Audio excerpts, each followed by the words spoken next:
का को भी डिप्लॉय किया गया है। त्योहार को सकुशल संपन्न करवाने के लिए पुलिस महकमा अलर्ट मोड पर है। शांति व्यवस्था कायम रखने के लिए नमाजियों से लगातार अपील भी की जा रही है। आपसी सौहार्द के साथ त्योहार मनाने की लोगों से प्रशासन ने अपील की है।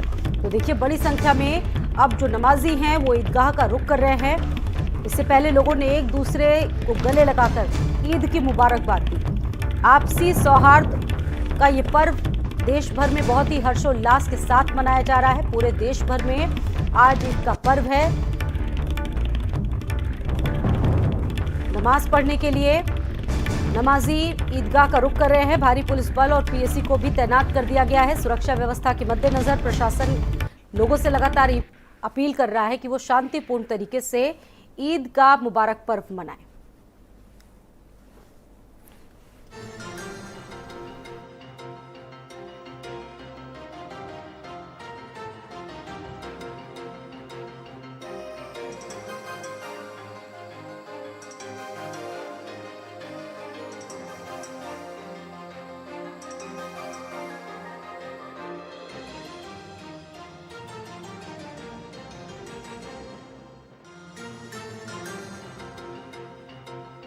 है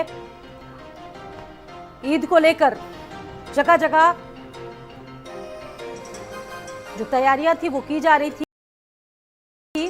कल चांद देखा गया। ईद का आज पर्व मनाया जा रहा है। प्रधानमंत्री नरेंद्र मोदी ने भी देशवासियों को ईद की शुभकामनाएं दी हैं। मस्जिदों में जुटे नमाजियों ने ईद की नमाज भी अता की है। और हमारे साथ इस खबर पर हमारे 3 सहयोगी जुड़ चुके हैं अलग अलग शहरों से और ज्यादा जानकारी देंगे। हमारे साथ धीरेन्द्र भी जुड़ चुके हैं, संजय हमारे साथ लखनऊ से जुड़े हैं और एसएस झा हमारे साथ झांसी से जुड़े हुए हैं। अपडेट लेते हैं उनसे। संजय, आपसे जानेंगे राजधानी लखनऊ की क्या तस्वीरें हैं, लोग किस तरह से ईद का पर्व मना रहे हैं, इसके अलावा प्रशासन की क्या तैयारियां हैं।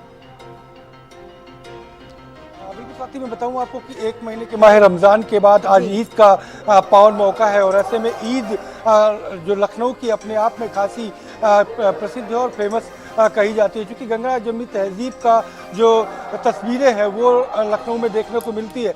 ऐशबाग ईदगाह ऐसा स्थल है जहां पर सड़क के दाहिने ओर रामलीला का मंचन और रामलीला ग्राउंड है और बाएं ओर ऐशबाग ईदगाह है। लाखों लोग नमाज अदा करने तकरीबन 10 बजे ईदगाह के मैदान पर होगी और जो लोग नमाजी हैं वो नमाज अदा करेंगे। और यहाँ पर चाहे सरकार के डिप्टी सीएम ब्रजेश पाठक हो या फिर पूर्व डिप्टी सीएम दिनेश शर्मा, या तमाम जो पूर्व मेयर रहे हैं, वर्तमान मेयर के जो उम्मीदवार हैं, वो कुछ ही देर बाद यहाँ पर पहुँचेंगे। समाजवादी पार्टी के राष्ट्रीय अध्यक्ष अखिलेश यादव भी कुछ ही देर बाद इसी ऐशबाग के ईदगाह मैदान पर पहुँचेंगे और कहीं ना कहीं नमाजियों को ईद की बधाइयाँ देंगे। तो जो पुलिस की बात करें और सुरक्षा की बात करें तो भारी संख्या में पुलिस बल, सुरक्षा बल, अर्धसैनिक बल यहाँ पर लगाए गए, पीएसी को तैनात किया गया, किसी भी प्रकार की कहीं कोई दिक्कत न हो, ईद की नमाज पूरी शांति से के साथ हो, कहीं कोई परेशानियां न खड़ी हो पाए, उसको लेकर के कहीं ना कहीं पुलिस प्रशासन पूरी तरीके से सतर्क है। हालांकि कल जिस तरीके से अलविदा की नमाज थी, अलविदा की नमाज में कहीं पर भी कोई ऐसी अनहोनी वाली घटनाएं देखने को नहीं मिली है। उसके बाद भी एहतियात बरते जा रहे हैं। पूरी तरीके से सुरक्षा के कड़े इंतजाम किए गए हैं। के पास की क्या स्थिति है, वहां पर कैसी सुरक्षा देखने को मिल रही है, क्योंकि नमाजी अब धीरे धीरे वहां पर पहुंचने लगे होंगे, वहां पर सुरक्षा व्यवस्था किस तरह की देख पा रहे हैं? संजय, आपसे ये भी जानेंगे। बिल्कुल, क्योंकि बड़ी संख्या में पुलिस बल लगाया गया, 3 लेयर की जो सुरक्षा है, होम पुलिस, पीएसी और आरएफ की तैनाती की गई है। जगह जगह पे बैरिकेड किया गया, क्योंकि बड़ी संख्या में ऐशबाग ईदगाह में लोग यहाँ पर ईद की जो नमाज अदा करने पहुँचते हैं, तो ऐसे में वाहनों को पहले से ही रोक दिया जा रहा है। तकरीबन 1 किलोमीटर पहले से ही वाहनों को रोक दिया जा रहा है, क्योंकि बड़ी संख्या में लोग पहुंचेंगे। तो ऐसे में भी हमारे साथ जुड़े हुए हैं, धीरेन्द्र का हम रुख कर लेते हैं। संजय, मैं आपके पास वापस लौटूंगी। धीरेन्द्र और सहयोगी भी हमारे साथ इस खबर पर जुड़े हुए हैं। धीरेन्द्र, ये बताइए कि प्रयागराज की क्या तस्वीरें हैं? माह रमजान के बाद ईद का मुकद्दस पर्व आया है, इसको लेकर लोग काफी दिनों से तैयारियां कर रहे थे लोग। बाजारों में क्या माहौल देखने को रहा? धीरेन्द्र। देखिए, संगम नगरी प्रयागराज में भी पूरे हर्षोल्लास के साथ ईद का त्यौहार मनाया जा रहा है। सुबह से ही यहाँ पर जो नमाजी हैं वो ईदगाह में अभी नमाज होगी, लेकिन जो मस्जिदों की नमाज है अलग अलग टाइमिंग में वहाँ पर नमाज अदा किया है। अब ईदगाह में नमाज का वक्त हो गया है और जितने भी नमाजी हैं वो ईदगाह की ओर रुख कर दिए हैं। अगर हम सुरक्षा व्यवस्था की बात करें तो पूरी तैयारी प्रशासन ने कर रखी थी।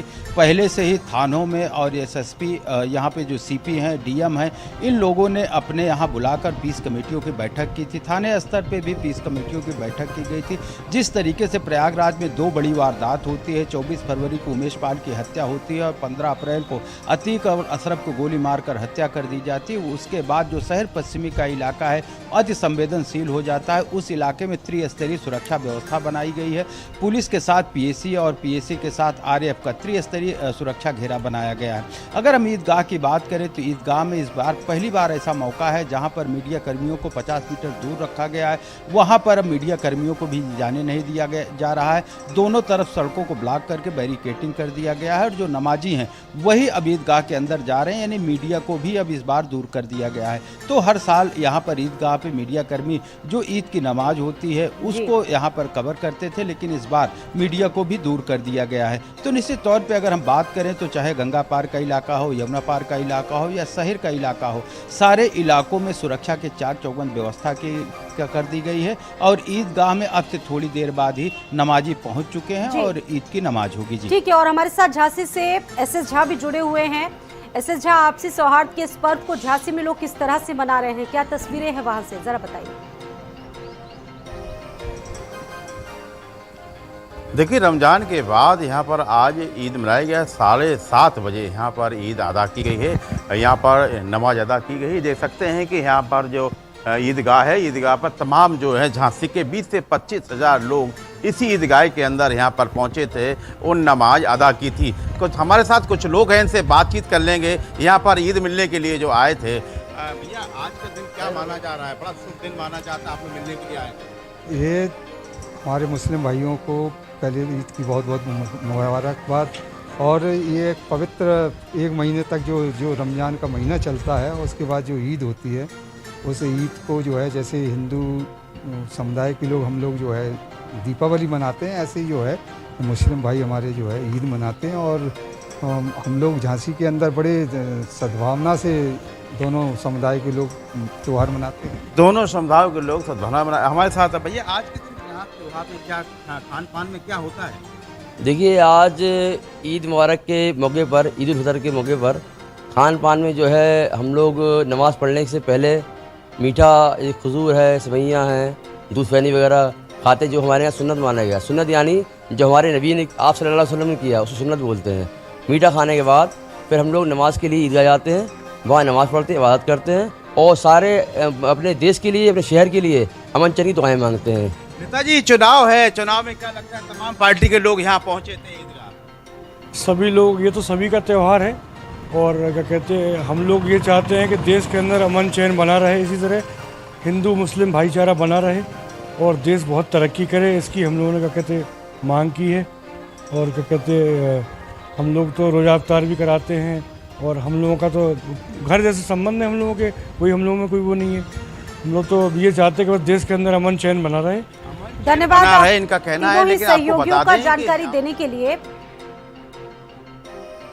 सद्भावना, सौहार्द और आपसी प्रेम का त्योहार बड़े ही सद्भावना के साथ पूरे देश भर में मनाया जा रहा है और शिवपाल यादव ने भी देशवासियों, प्रदेशवासियों को ईद की दिली मुबारकबाद दी है। एक ट्वीट किया है शिवपाल यादव ने। अखिलेश यादव ने भी सभी प्रदेशवासियों को ईद की मुबारकबाद दी है ट्वीट करते हुए। बीएसपी सुप्रीमो मायावती ने भी प्रदेशवासियों और देशवासियों को ईद की शुभकामनाएं दी हैं।